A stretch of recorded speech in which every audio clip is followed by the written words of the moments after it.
Hello, everybody, and welcome to the Glory Reds podcast. It's your boy, Don Benito. And the latest today, the Cole Palmer snub, we will be talking about that. The stopgap midfielder that is being spoken about or not being spoken about, we will talk about that. Kader Merit from Rennes, the striker that Manchester United are looking to bring into the club. We will be talking about that. Andre Onana.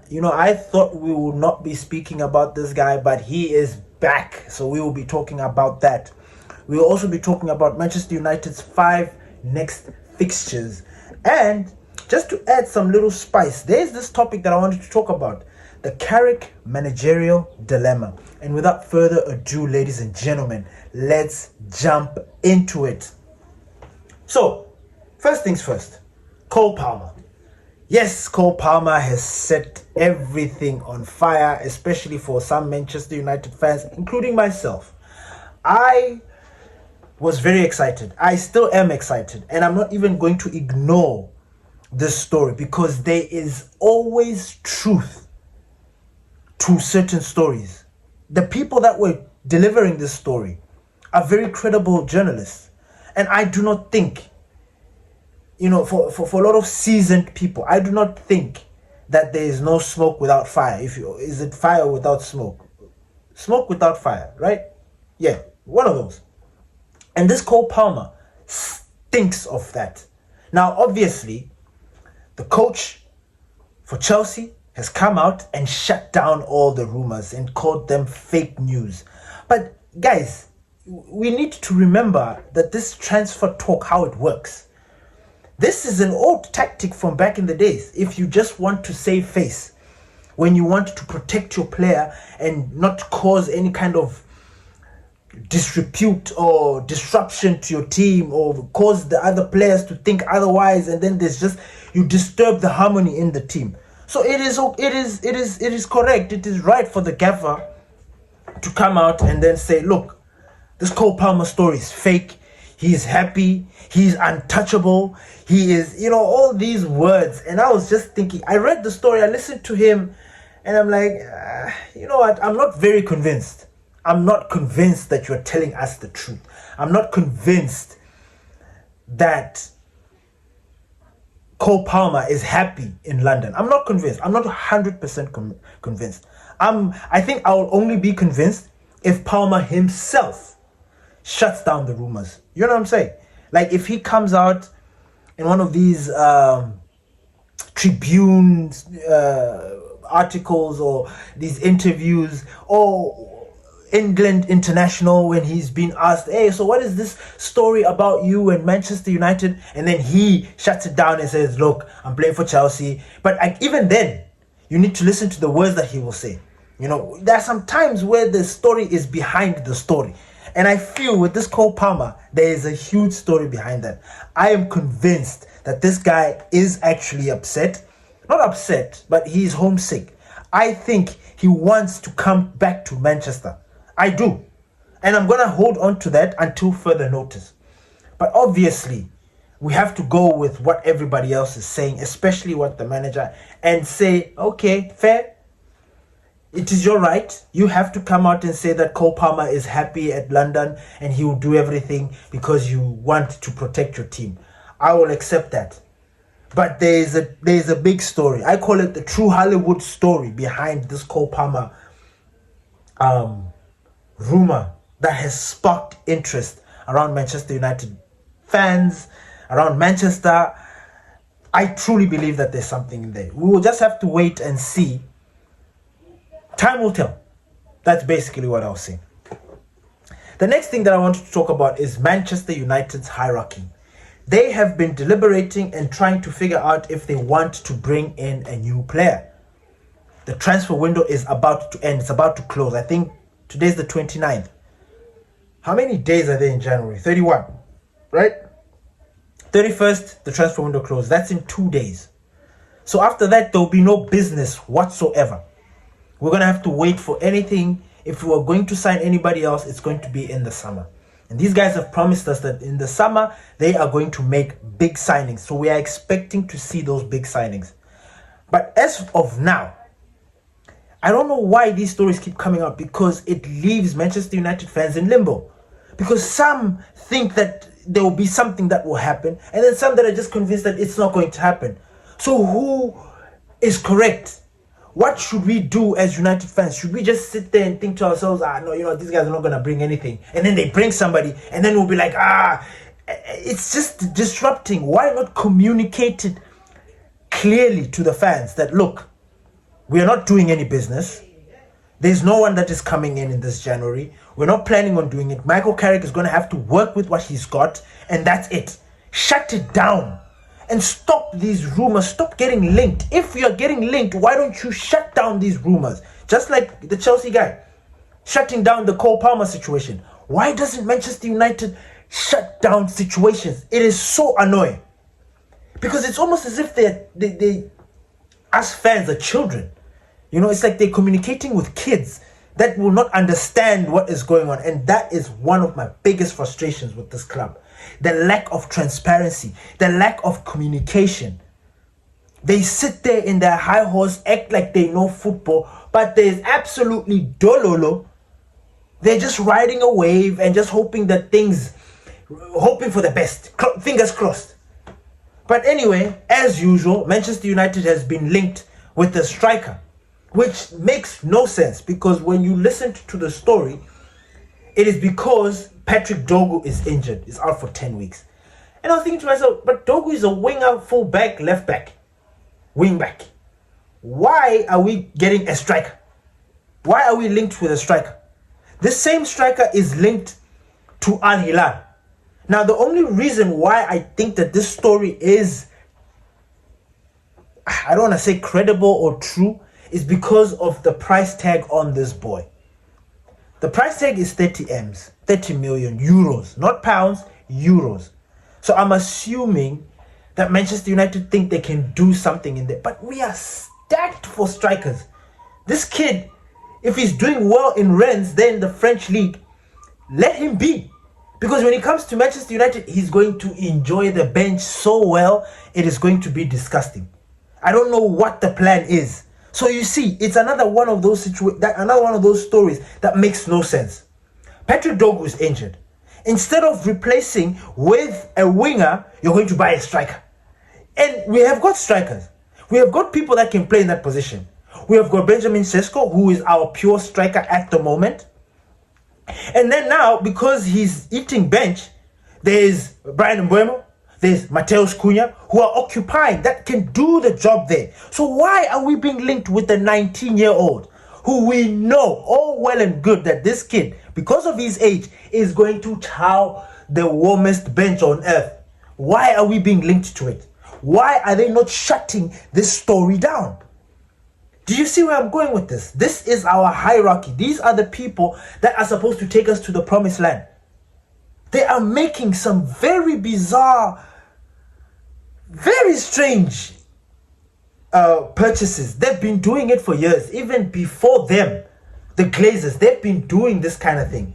You you get rid of a left back, you buy a striker. When there are 5 strikers, instead of replacing the center back, no, you go and buy another striker, a position that we don't need. We already have Xerxes.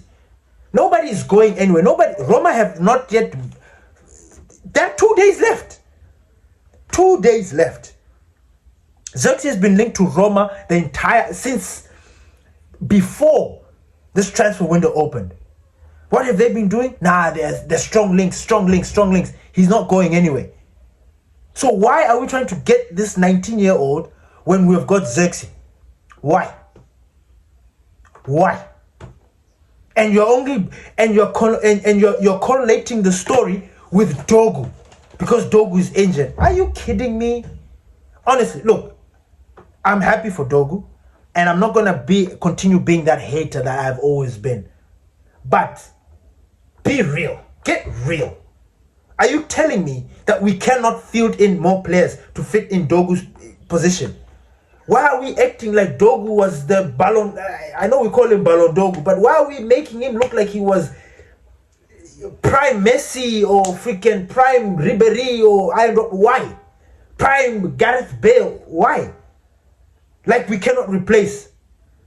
Like what do you think that does to the players that are already there that can play in that position? Yes, Dogu has done a job. Yes, he has been amazing for us. I think 3 goals in 5 games and 2 assists or whatever. He has been scintillating for us. But that doesn't mean that all is doom and gloom. That doesn't mean that we don't have players to replace Dogu. In fact, we are so stacked up front, it is ridiculous. It is disgusting how stacked we are with talent. Like, unless something catastrophic, like Erik ten Hag's second season, where we just get struck by this pandemic of injuries. Unless something as bizarre as that happens, I don't see the need for panic. I don't see the need for all these stories of a striker, a 19-year-old striker for that matter. So we're just sitting here, just sitting there wondering to ourselves, what are these guys trying to communicate to us? Look, we already understand that you guys are pressed for cash. We already understand that you guys you've been giving the hints. Even Pastor D said it in his last episode. Like, look, I told you guys, these guys, as you know, they're not going to do anything. We had hope. Even when we had Ruben Amram, we had hope that at least, because we understood that, okay, Ahmad, AFCON. Brian Mbeumo, AFCON. Mazraoui, AFCON. We need players. And then we had injuries, which turns out, by the way, they were not injured. Well, Manu was not injured. Come on, guys. There are just certain things that we just need to call out, and this is definitely one of them. We need to stop looking for other purchases or trying to get United fans excited for no reason. When we know the true Hollywood story, we know you guys are not going to do jack shit. We know you're not going to do anything. So why are we wasting each other's time with all these stories? Why are you guys allowing these stories? That thing annoys me. Manchester United don't shut.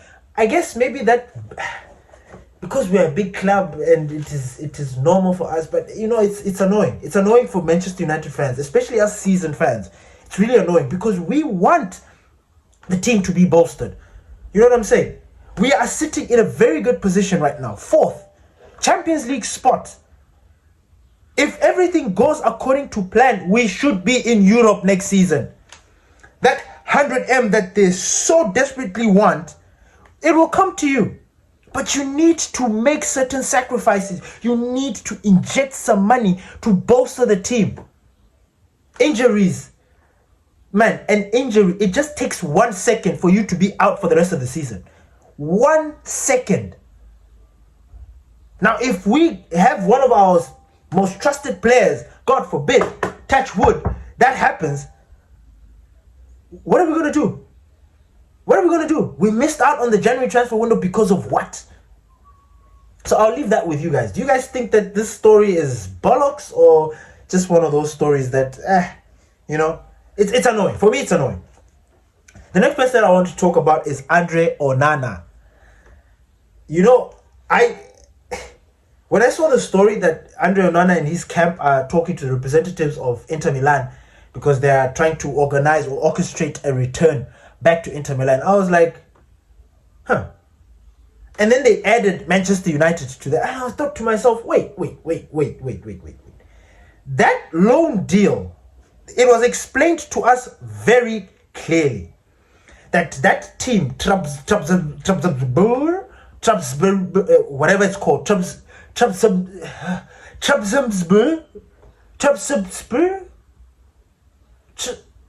whatever, that Turkish team that took Onana. It was explained to us that the deal was in such a way that Onana gets a pay rise, and when he goes there, he is out of our hands. It was a loan deal, yes, but he was kind of out of the door. It was very clear. Why does it seem like Onana wants to come back? Why does it seem like Onana will come back? Because now they're talking to Inter Milan, and shouldn't they be discussing that with Huh? Shouldn't they be discussing that with them? I don't understand. But that's the talk of the town.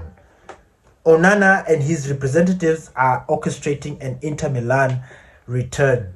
Hey, I'm assuming it's because Sommer is old. I mean, he's a veteran, but that's the guy that they replaced when Andre Onana left. I don't know if Andre Onana left in good terms in Inter.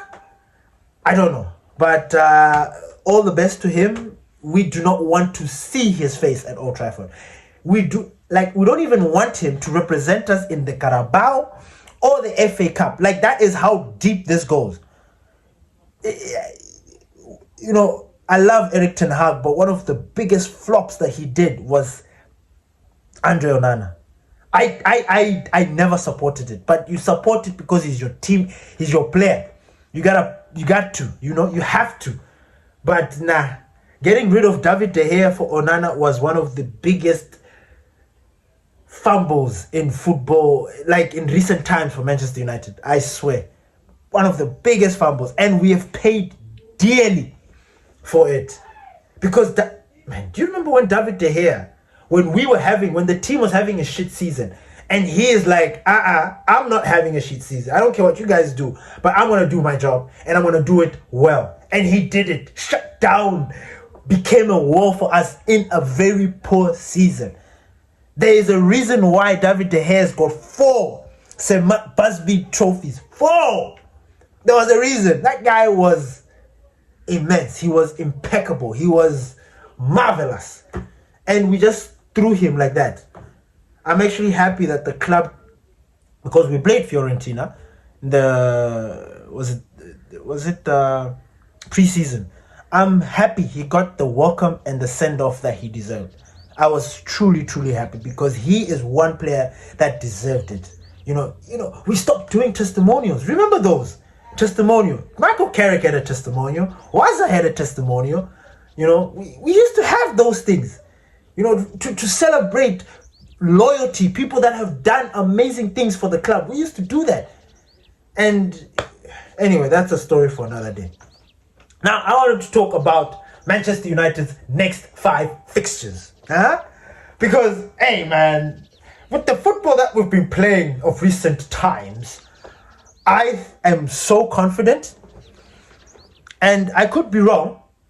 I could be wrong for feeling this confident, but why should I be wrong? Why shouldn't I feel this confident? It all boils down to this conversation that we've been having. If these boys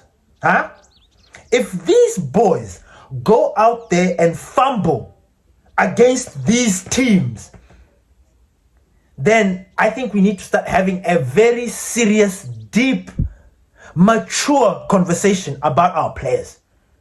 Because there is no freaking way. There is no way. After beating Man City the way we spanked them, you know, we spanky. That's what we did to Man City.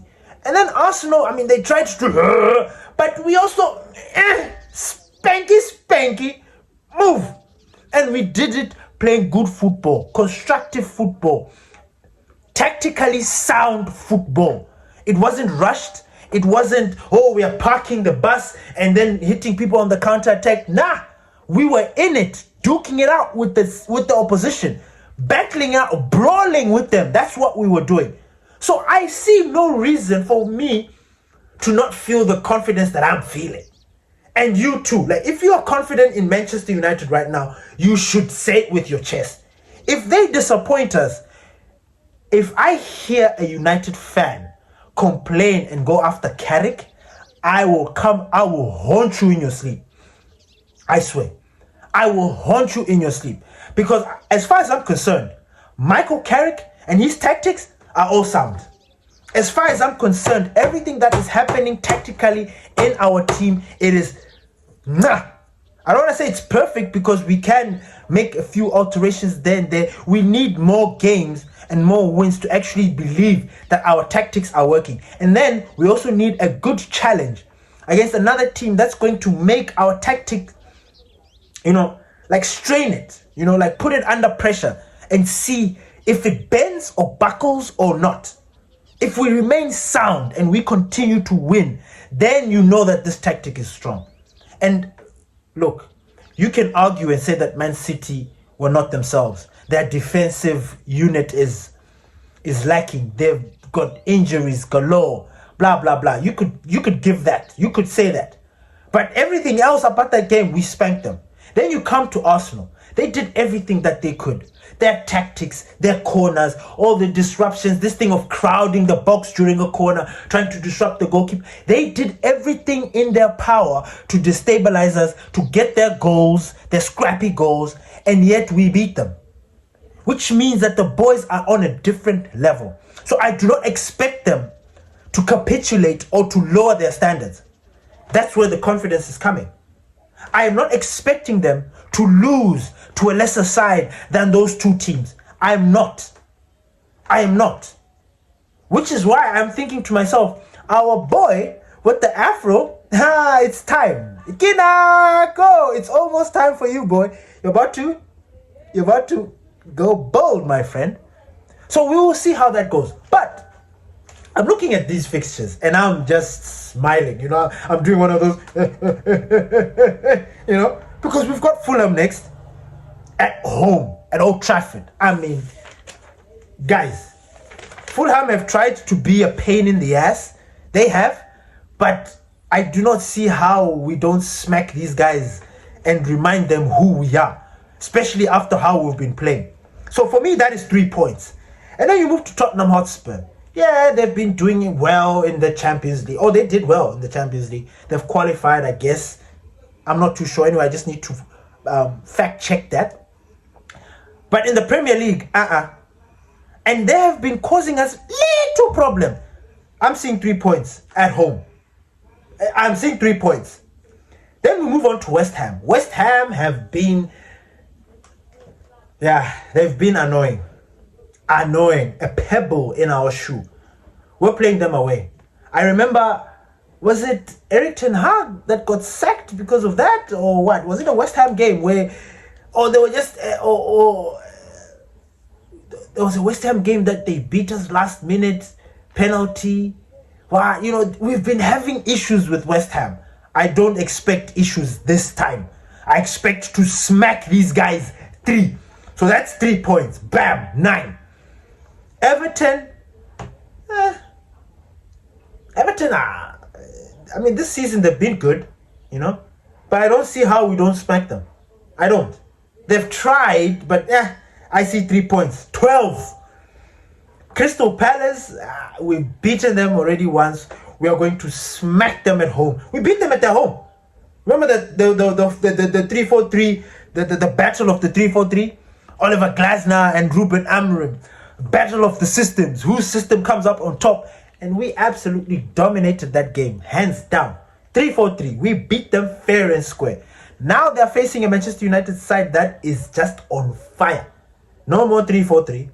These guys we defend as a unit, we attack as a unit, we are scintillating to watch. These guys are not ready for us. They are about to get a spanking of their life.